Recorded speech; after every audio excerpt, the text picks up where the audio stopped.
कुत्ते ने यमराज को बताई मनुष्य की 3 खूबियां, ठीक से समझ लो कभी दुखी नहीं रहोगे। जय श्री कृष्ण मित्रों, आपका स्वागत है। मित्रों, आज हम एक कुत्ते की बहुत ही प्रेरणादायक कहानी बताने वाले हैं जो आपको बहुत सुंदर शिक्षा देकर जाएगी। तो चलिए शुरू करते हैं। मित्रों, किसी नगर में एक बड़ा ही धर्मा नाम का सेठ रहता था। वहीं सेठ के यहाँ एक कुत्ता पाला हुआ था। सेठ का कुत्ता अपने काम के प्रति बड़ा ही वफादार था, परंतु सेठ बहुत ही चालाक और लालची था। वह लालची होने के साथ साथ सेठ भगवान श्री विष्णु का उपासक भी था। फिर एक दिन सेठ के यहाँ भगवान विष्णु प्रकट हुए तो भगवान विष्णु ने सेठ से कहा कि वह उनसे कोई वरदान मांग ले। सेठ ने एक सादा कागज भगवान विष्णु को देते हुए कहा, प्रभु आप इस कागज पर अपने दस्तखत बना दो ताकि दुनिया के लोगों को मैं आपसे मिलने का सबूत दिखा सकूं। आजकल कोई यह मानना ही नहीं चाहता कि भगवान होते हैं। भगवान ने कहा, ठीक है, लाओ मैं तुम्हारे कागज पर अपने दस्तखत बना देता हूं। इतना कहकर भगवान ने सेठ के कागज पर अपने दस्तखत बना दिया और वे अंतर्ध्यान हो गए। सेठ भगवान के दस्तखत वाला कागज हर समय अपनी जेब में डालकर रखता था। फिर एक दिन अचानक सेठ का कुत्ता मर गया। सेठ को इस बात का बड़ा दुख हुआ। सेठ का कुत्ता मरने के बाद जब वह यमराज के पास में पहुंचा तो यमराज ने कुत्ते का लेखा जोखा देखा तो उन्हें पता चला कि कुत्ते ने पृथ्वी लोक पर अपने सारे काम बड़ी ईमानदारी से किए हैं। कभी किसी जीव को बेवजह नहीं सताया है। छोटे छोटे पशु पक्षियों जीव जंतुओं की कभी हत्या नहीं की है। इसकी अपने मालिक के प्रत्येक कार्य बड़ी निष्ठा और ईमानदारी से किया है। कुत्ते का जन्म पाकर भी तुमने कोई घृणित कर्म नहीं किया है, इसीलिए तुम्हारे पिछले जन्मों के सारे पाप नष्ट हो चुके हैं। ऐसा यमराज बोले। कुत्ता, अब तुम ही बताओ कि तुम कहाँ रहना और कहाँ जाना चाहते हो। हम तुम पर बड़े प्रसन्न हैं, तुम्हारी मांग को पूरा किया जाएगा। बताओ। यमराज की बात सुनकर कुत्ता बोला, हे प्रभु आप चाहे मुझे स्वर्ग हो या नरक दो, मुझे सब स्वीकार है। पर मेरी एक बात ध्यान रखना, बस मैं जहां भी रहूं वहां मनुष्य के बंधन में ना रहूं। मैं कभी भी मनुष्य का गुलाम बनकर नहीं रहना चाहता और ना ही इंसान बनना चाहता हूं। यमराज बोले, हे स्वान, तुम्हें मनुष्य से इतनी नफरत क्यों है? मनुष्य का जन्म तो बड़े सौभाग्य से मिलता है। हम देवता लोग भी धरती पर जाकर मनुष्य बनना चाहते हैं।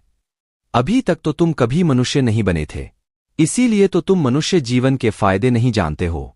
जब तुम एक बार मनुष्य बनोगे तभी पता चल जाएगा कि मनुष्य जन्म कितना अनमोल है। तब यमराज की बात सुनकर कुत्ता कहता है, हे प्रभु मुझे पता है कि मनुष्य जन्म कितना अनमोल है और इसके साथ साथ मनुष्य बड़ा ही चालाक और स्वार्थी भी है। वह जब मतलब पूरा करने पर आ जाए तो सही गलत को भूल जाता है। असंतोष उसे चैन से नहीं बैठने देता, लालच उसे दिन रात काटती रहती है, जिसके चलते वह अकारण स्वयं ही दुखी रहता है और दूसरों को भी दुख देता है। हम जैसे बेजुबान जानवरों को अपना गुलाम बनाकर अपना कार्य निकलवाता रहता है, यहाँ तक कि भगवान को भी धोखा देता रहता है।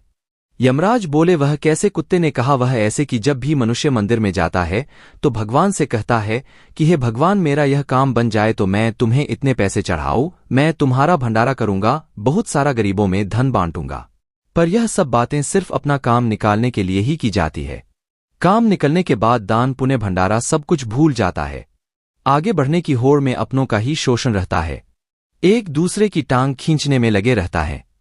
न खुद ऊपर उठने का प्रयास करते हैं, न उठने देते हैं, न चैन से खाते हैं, न खाने देते हैं।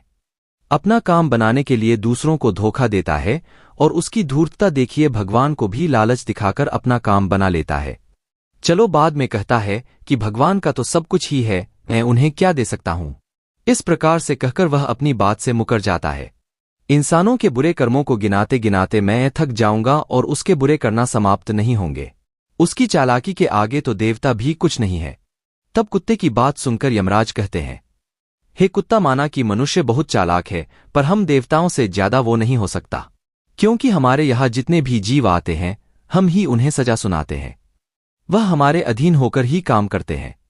तब कुत्ता कहता है, हे यमराज, आपके पास जो जीव आते हैं यह सब मरे हुए होते हैं।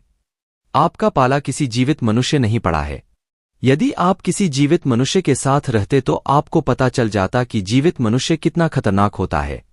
कुत्ते की बात सुनकर यमराज की थरियां चढ़ गई। सोचने लगे, यह तो हमारे ही सामने हमारी ही बेइज्जती कर रहा है। इसे दिखाना होगा हमारे सामने कोई भी प्राणी कुछ नहीं है, उसकी चालाकी हमारे सामने नहीं चल सकती। इतना कहकर यमराज ने अपनी कुछ दूत भेज दिए और कहा कि जाओ इस कुत्ते के मालिक को ही जीवित उठा लाओ, हम भी देखते हैं कि वह हमारे सामने क्या चालाकी चलता है। यदि हम जीत गए तो मैं इसी कुत्ते को जन्म जन्मांतर तक नरक में डाल दूंगा। मित्रों, कुत्ते को पूरा विश्वास था कि जीवित मनुष्य एक अकेला ही पूरे स्वर्ग में खलबली मचा देगा। अब तो यमराज का आदेश पाकर यमराज के दूत सेठ को लेने के लिए चले गए थे और उसे चारपाई सहित सोते हुए उठा लाए। रास्ते में पहुंचने पर सेठ की आंखें खुली तो सेठ ने पूछा कि तुम लोग कौन हो और मुझे कहाँ लिए जा रहे हो। तब यमदूतों ने सेठ को सारी कहानी सुनाई कि तुम्हारे कुत्ता से यमराज की शर्त ठहर गई है। तुम्हारे कुत्ते ने यह कहा है कि धरती का मनुष्य बड़ा चालक होता है, यदि उसे जीवित स्वर्ग में ले जाया जाए तो वह यमराज को भी चूना लगा सकता है। इसी बात का परीक्षण करने के लिए यमराज ने आपको जीवित बुलाया है। सेठ को पूरी बात समझ में आ चुकी थी। उसने तुरंत भगवान के दस्तखत वाला कागज निकाला और उस पर कुछ लिखकर फिर से उसे अपनी जेब में रख लिया। यमदूत सेठ को लेकर यमराज के दरबार में उपस्थित हुए। सेठ को देखकर यमराज हंसने लगे और सोचने लगे कि यह कुछ जीव भला मेरा क्या बिगाड़ सकेगा। सेठ यमराज के सामने जाकर खड़ा हो गया और वही कागज जेब से निकालकर यमराज को पकड़ा दिया। यमराज ने जैसे ही सेठ के पर्चे को पढ़ा तो पढ़ते ही यमराज अपने सिंहासन से उठकर खड़े हो गए और सेठ के चरणों में आकर बैठ गए। फिर सेठ को ही अपने सिंहासन पर बैठा दिया और स्वयं सेठ के स्थान पर बैठे। यह देखकर यमराज की सभा के सारे लोग अचरज में थे, क्योंकि एक मानव यमराज की गद्दी पर बैठा है और स्वयं यमराज नीचे खड़े। यह कोई जरूर पहुंचा हुआ लगता है। यमराज की गद्दी पर बैठने के बाद सेठ ने सबसे पहले यमपुरी के सारे नियम कानून बदल दिए तथा स्वयं यमराज को ही यमपुरी का पहरेदार बना दिया।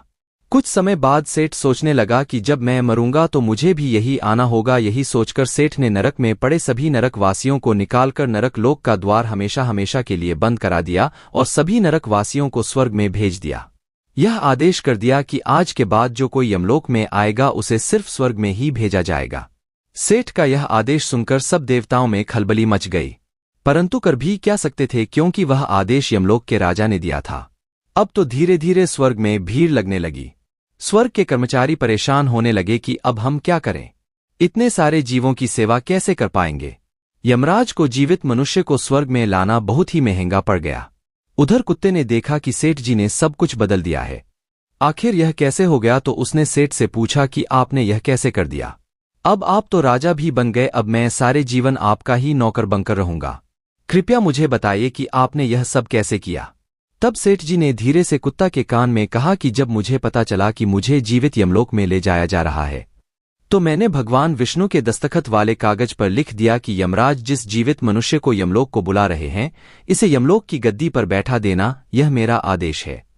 भगवान के दस्तखत उस कागज पर पहले से ही थी, इसलिए यमराज ने समझा कि यह आदेश भगवान विष्णु ने दिया है। यमपुरी का राजा बना दिया जाए और मैं यहाँ का राजा बन गया। सेठ की बात सुनकर कुत्ता बहुत खुश हुआ। कहने लगा, इंसानी दिमाग जहां भी रहे अपनी खुराफात तो करेगा ही। इधर ही यमलोक का हाल देखकर सारे देवता भगवान विष्णु के पास गए और उन्हें सारी बात बताई। तो भगवान विष्णु तुरंत ही यमपुरी में आए। उन्होंने देखा कि यमराज ही द्वार पर पहरा दे रहे हैं, तो राजगद्दी पर कौन बैठा है। यमराज बोले, प्रभु आपकी लीला भी बड़ी विचित्र है। जरा सी देर में ही धरती के एक साधारण मनुष्य को यमराज बना दिया और मुझे पहरेदार। भगवान बोले, यह मैंने नहीं किया, यह सब तो इंसान के चालक दिमाग का कमाल है। यदि तुम जीवित मनुष्य को यहाँ बुलाओगे तो यही होगा। मैंने तो केवल उनकी मृत्यु के बाद यहाँ लाने का हुक्म दिया है ताकि उनके सारे दोष उनके शरीर के साथ रह जाएं। मित्रों, इतना कहकर भगवान विष्णु यमलोक में आगे बढ़े। सेठ के पास भगवान पहुंचे। भगवान विष्णु को देखकर अपना सिंहासन छोड़ दिया और बोले, प्रभु क्षमा करना, मैंने यमराज को जीवित मनुष्य की बुद्धि का बल दिखाया था। आपके दर्शन पाकर धन्य हो गया। मुझे किसी चीज की कोई आवश्यकता नहीं है। फिर भगवान विष्णु का आशीर्वाद पाकर सेठ धरती लोक पर लौट गया। भगवान भी उधर बैकुंठ लोक गए। यमराज फिर से अपने सिंहासन पर बैठे। तब कुत्ता कहने लगा, है यमराज, आपने देख ली इंसानी दिमाग की ताकत। जीवित मनुष्य क्या से क्या कर सकता है, इसीलिए मैं मनुष्य नहीं बनना चाहता। मनुष्य जब स्वार्थी हो जाता है तो उसे अपने दोस्त दिखना बंद हो जाते हैं। लालच में वह धर्म को भुला देता है और अनैतिक कार्यों पर उतर आता है। जब तक वह शास्त्रानुसार कर्म करता है तब तक वह सुखी रहता है। जब वह धर्म से विमुख हो जाता है तो उसे क्लेश और बीमारियां घेर लेती है, उसका पतन हो जाता। तो मित्रों, आज के लिए बस इतना ही। आपको यह कहानी कैसी लगी कमेंट के माध्यम से आप हमें जरूर बताएं और इसे अपने दोस्तों के साथ शेयर जरूर करें। आप सभी का धन्यवाद।